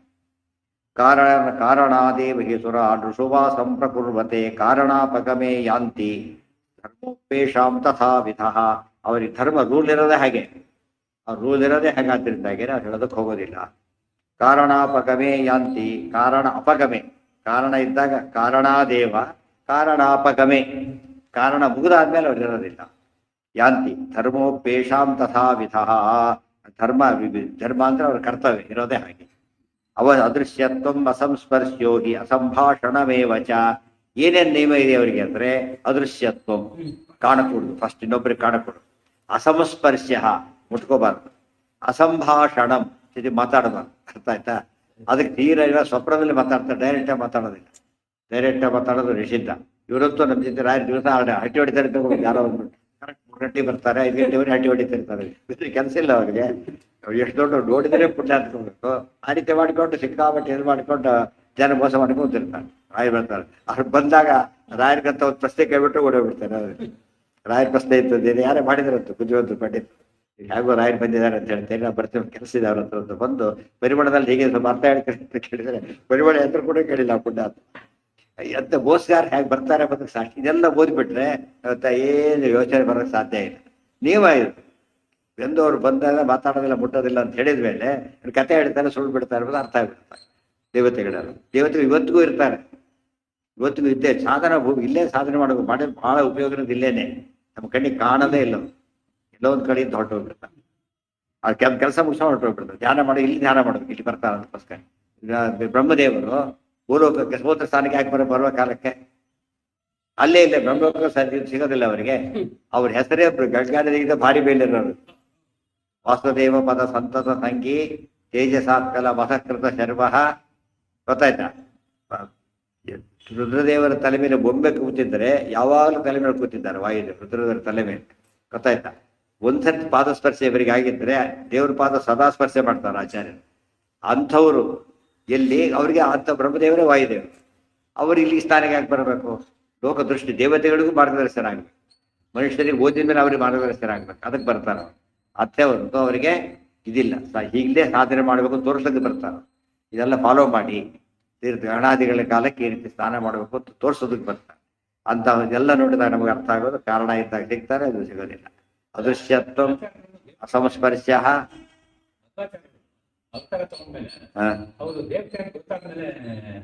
ಅದೇ ಅವ್ರು ಎಕ್ಸೆಪ್ಟೆಡ್ ಅಂತ ಹೇಳಿದ್ರು, ಒಬ್ಬರೇ ಎಕ್ಸೆಪ್ಟೆಡ್. ಕೃಷ್ಣ ಹಾಗೇನೆ, ನಾನು ಅರ್ಜುನ ಹೇಳ್ತಾನೆ ನಾನು ಯಾರು ಗೊತ್ತಾ ಅಂತ ಹೇಳ್ತಾನೆ. ವಿಶ್ವರೂಪ ಬೇರೆ ತೋರ್ತಾನೆ ಜೊತೆಗೆ. ಇಷ್ಟಾದ್ರೂ ದೇವ್ರಿಗೆ ನಾಟ್ ಅಪ್ಲಿಕಬಲ್. ಯಾತಕ್ಕೆ ನಾಟ್ ಅಪ್ಲಿಕಬಲ್ ಅಂದ್ರೆ ಅವ್ರು ಯಾರಂತೂ ಗೊತ್ತಾಗದವ್ರು ಸಾಧನೆ ಮಾಡ್ಲಿಕ್ಕೆ ಆಗುತ್ತೆ. ಟಿಕಾರ ಬರೀತಾರೆ, ಯಾತಕ್ಕೆ ಆಚಾರ ಸ್ವರೂಪ ಹೇಳ್ಕೊತಾರೆ ಗ್ರಂಥದ ಕೊನೆಗೆ ಅಂತ ಪ್ರಶ್ನೆ ಇದೆ. ಅದಕ್ಕೆ ಹೇಳ್ತಾರೆ, ದೇವತಾ ಸ್ವರೂಪ ಹೇಗೆ ದೇವರನ್ನು ತಿಳ್ಕೊಂಡಾಗ ಮೋಕ್ಷಕ್ಕೆ ಹಾದಿ ಆಗುತ್ತೋ, ಮುಖ್ಯ ಗುರುಗಳು ಇವ್ರು, ಮೋಕ್ಷ ಕೊಡಿಸೋ ಗುರುಗಳು. ಅದಕ್ಕೆ ತಿಳ್ಕೊಳ್ಬೇಕಾದ ಕರ್ತವ್ಯ ಅಂತಾನೆ ಅವ್ರು ಆಚಾರ ಬರೀತಿದ್ದಾರೆ ಹೊರತು ಹೇಳ್ಕೋಬೇಕು ಅಂತ ಹೇಳ್ಕೊಂಡು ಹೊಟ್ಟವ್ರಲ್ಲ. ಪಾರ್ಟ್ ಆಫ್ ದಿ ನಾನು ನಿಮ್ಮ ಕ್ಲಾಸ್ ಟೀಚರ್ ಅಂತ ಹೇಳ್ದೆ ಹೋದ್ರೆ ಬೆಸ್ಟ್ರುಗಳು ಗೊತ್ತೇ ಆಗುತ್ತೆ. ಅರ್ಥ ಆಯ್ತಾ? CBI ಯಾಕೆ ಹೇಳ್ಕೊಬೇಕಲ್ಲ ಅವ್ರು ಬಂದವರು. ಎಲ್ಲರಿಗೂ ಚೆಕ್ ಏನು ತೋರ್ಸಕ್ ಹೋಗೋದಿಲ್ಲ, ಅದು ತೋರಿಸು, ಐಡೆಂಟಿ ಕಾರ್ಡ್ ತೋರಿಸ್ಬೇಕು. ಅವಾಗ ಎಕ್ಸ್ಪ್ಲೇಷನ್ ನಿಮಗೆ ಕಂಡವ್ರಿಗೆ ಎಕ್ಸ್ಪ್ಲೇನ್ ಆಗತ್ತಾ? ನೀವು ಲೋಕದಲ್ಲಿ ಧರ್ಮ ಇಲ್ವೋ? ಅದು ಐಡೆಂಟಿ ಕಾರ್ಡ್ ಇಲ್ಲದೆ ಹೋದ್ರೆ ಇವಾಗ ಒಂದು ಕೆರೆ ಕೇಳ್ತಾರೆ. ಅದಕ್ಕೆ ಹೇಳಿದ್ರು ಅಷ್ಟೇ. ಇಷ್ಟೆಲ್ಲ ಬರೋದು ಅವರೆಲ್ಲ ಹೇಳಿದ್ರ ಮೇಲೆ ತೋರಿಸಿದ್ರು ಅಷ್ಟೇ ಹೊರತು ಬೇರೆ. ಅದೇ ರೀತಿ ಅನೌನ್ಸ್ ಮಾಡಿದ್ದಕ್ಕೆ ಅವ್ರು ಅಷ್ಟೇ ಬಾಳೆಹಣ್ಣು ತಿಂದು ಕೊಡೋದು. ಯಾತಕ್ಕೆ? ಕಂಡವ್ರಿಗೆ ಆ ರೀತಿ ಕೊಡೋದಿಲ್ಲ. ಅವ್ರು ಹೇಳಿದ್ರು ಭೀಮಸೇನ ಅಂತ ಹೇಳ್ಕೊಂಡಿದ್ದಕ್ಕೇನೆ ಹಾಗಿದ್ರೆ ಸ್ವಾಮಿನ ಪರೀಕ್ಷೆ ಮಾಡ್ತೀವಿ ಅಂತ ಅವ್ರು ತೋರಿಸಿದ್ರು ಆಚಾರ್ಯ. ಅದು ಎಕ್ಸೆಪ್ಷನ್. ಅವ್ರಿಗೆ ಹೇಳಿದ್ನಲ್ಲ, ಎಲ್ಲೋ ಕಡೆ ಕ್ವಾಲಿಫಿಕೇಶನ್ ಬೇಕಾಗಿಲ್ಲ, ರ್ಯಾಂಕ್ ಹೇಳ್ಕೋಬೇಕಾಗಿಲ್ಲ. ಬರೀ ಕ್ವಾಲಿಫಿಕೇಶನ್, ಕೆಲವು ಕಡೆ ಕ್ವಾಲಿಫಿಕೇಶನ್ ಮಾತ್ರ ಹೇಳ್ತಾರೆ, ರ್ಯಾಂಕ್ ಹೇಳೋದಿಲ್ಲ. ಆದ್ರೆ ಇಂಟರ್ವ್ಯೂ ಒಂದು ಕಾಲಕ್ಕೆ ಎಲ್ಲ ಹೇಳ್ತಾರೆ, ರ್ಯಾಂಕು, ಫಸ್ಟ್ ಕ್ಲಾಸು, ಏನೇನು ಎಲ್ಲ. ಯಾಕೆ ಇಲ್ಲದವ್ರು ಏನಾಗುತ್ತೆ, ಕೆಲಸನೇ ಸಿಗೋದಿಲ್ಲ ಅವರಿಗೆ. ಸಂಕೋಚಕ್ಕೆ ಬಂದು ಬ್ಲಾಕ್ ಬಿಟ್ಬಿಟ್ಟ, ಕ್ವಾಲಿಫಿಕೇಶನ್ನೇ ಹಾಕ್ಲಿಲ್ಲ, ಭಾಳ ವಿನಯ ತೋರ್ಸೋಕ್ಕೋಸ್ಕರ. ಈ ಕಡೆ ಪಿ ಎಚ್ ಆಗಿದೆ, ಡಾಕ್ಟರ್ ಏನೋ ಹಾಕೊಂಡು ಸುಮ್ಮನೆ ಹೊಡೆದ್ಬಿಟ್ಟ. ಇದು ಯಾರು ಹೆಸರಿಲ್ಲ, ಪಬ್ಲಿಕೇಶನ್ ಕನ್ಸಿಡರ್ ಮಾಡಲ್ಲ. ಬಟ್ ಯಾತಕ್ಕೆ, ರಿಕ್ವೈರ್ಮೆಂಟೇ ಇಲ್ಲ ಅವನಿಗೆ ಅಂತ. ಹೇಳಬೇಕು, ಹೇಳಬಾರ್ದು ಹೇಳಬಾರ್ದು. ಇವತ್ತು ಹೇಳಬಾರ್ದು ಹೇಳೋದ್ರಿಂದ ಅರ್ಥ ಇಲ್ಲ. ಪ್ಯಾಸೆಂಜರ್ಸ್ ಡಾಕ್ಟರ್ ಕೂತಿರ್ತಾರೆ, ಐ ಎಮ್ ಡಾಕ್ಟರ್ ಗೊತ್ತಾ ಅಂತ ಹೇಳ್ಕೊಂಡು ಹೋಗೋದಿಲ್ಲ ಅವನು. ಯಾವುದೋ ಎಚ್ಚರದಾಗ ಬಿಡ್ತಾನೆ, ನಾನು ಡಾಕ್ಟರ್ ಇದ್ದೇನೆ ಬನ್ನಿ ಅಂತ. ಯಾತಕ್ಕೆ, ನೆಸಿಟಿ ಇದೆ ಅವ್ನು ಹೇಳ್ಬೇಕಾದ್ರೆ. ಸೊ ಬಿಡಿ ನಾನು ನೋಡ್ತೀನಿ ಅಂತ. ಯಾಕೆ, ನಾನು ಡಾಕ್ಟರ್ ಎಲ್ಲ ಸರ್ಕೊಂಡ್ಬಿಡ್ತಾರೆ ನೋಡೋ ತಕ್ಷಣ. ಸುಮ್ ಹೇಳ್ಬಾರ್ದು. ಯಾತಕ್ಕೆ ಹೇಳ್ತಾರೆ ಅವರು, ಹೇಳ್ಬೇಕಾಗಿಲ್ಲ. ಹೇಳಿದ್ರೆ ಹುಚ್ಚ ಅಂತ ಸುಮ್ಮನೆ ಏನಂತಾರೆ. ಬಹುಶಃ ಡಾಕ್ಟರ್ ಎಲ್ಲ ಪೇಷಂಟ್ ಅಂತ ಕಾಣಿಸ್ತದೆ ಅಂತ ಹೇಳ್ತಾರೆ. ಡಾಕ್ಟರ್ ಆಗಿರೋ ಹೇಳ್ತಿದ್ದೆಲ್ಲ ಪೇಷಂಟ್ ಆಗಿದ್ದಾರೆ, ಬಹುಶಃ ಹುಚ್ಚಾಸ್ಪತ್ರೆ ಲಾಯಕ್ ಆಗ. ಹಾ,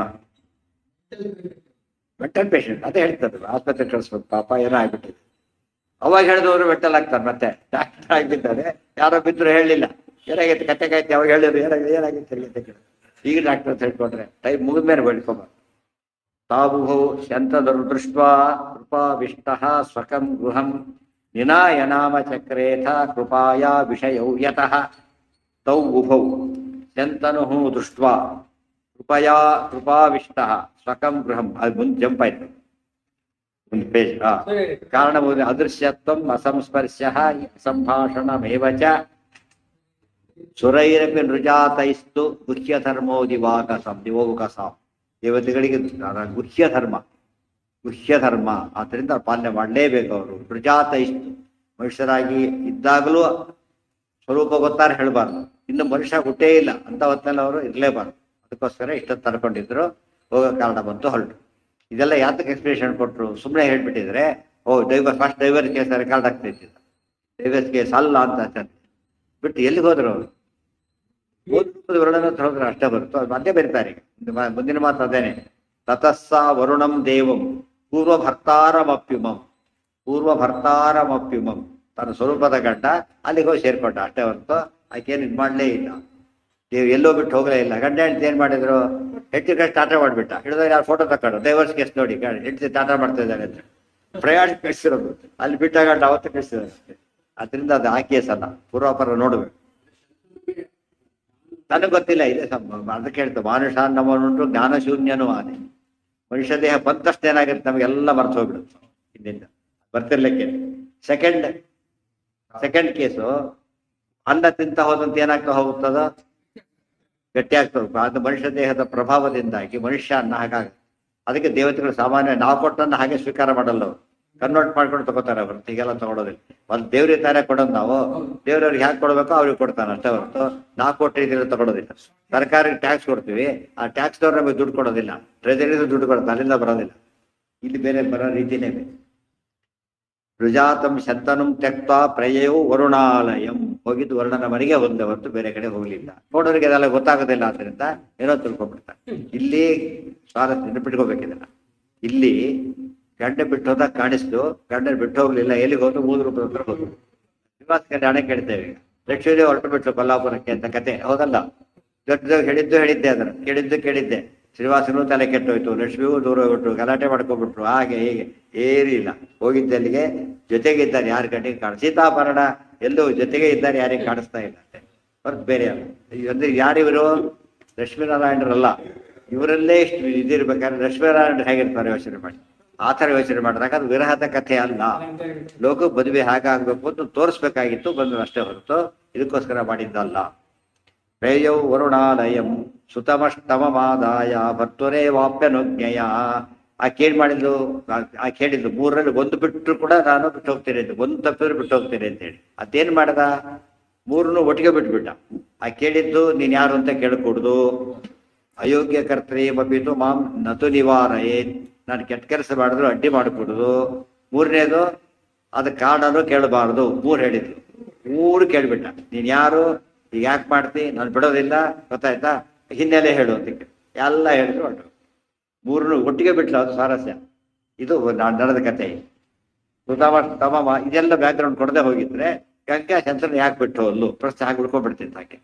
ಮಹಾಭಾರತ ತಾತ್ಪರ್ಯ ನಿರ್ಣಯಂ ಸಂಶಯಚ್ಛಿದಂ ಸುತಮಷ್ಟಮಮಾದಾಯ ಭರ್ತುರೇ ವಾಪ್ಯನುಜ್ಞೆಯ ರಥೋದ್ಯೋಗ ನಿವೃತ್ತ ಸಾ ತದೌ ಪುತ್ರ ಬೃಹಸ್ಪತವು. ಆದರೆ ಒಯ್ದು ಬಿಟ್ಟು ಏನ್ ಮಾಡಿದ್ಲು ಈಗ? ಕರ್ಕೊಂಡು ಹೊರಟು ಮಗನನ್ನ.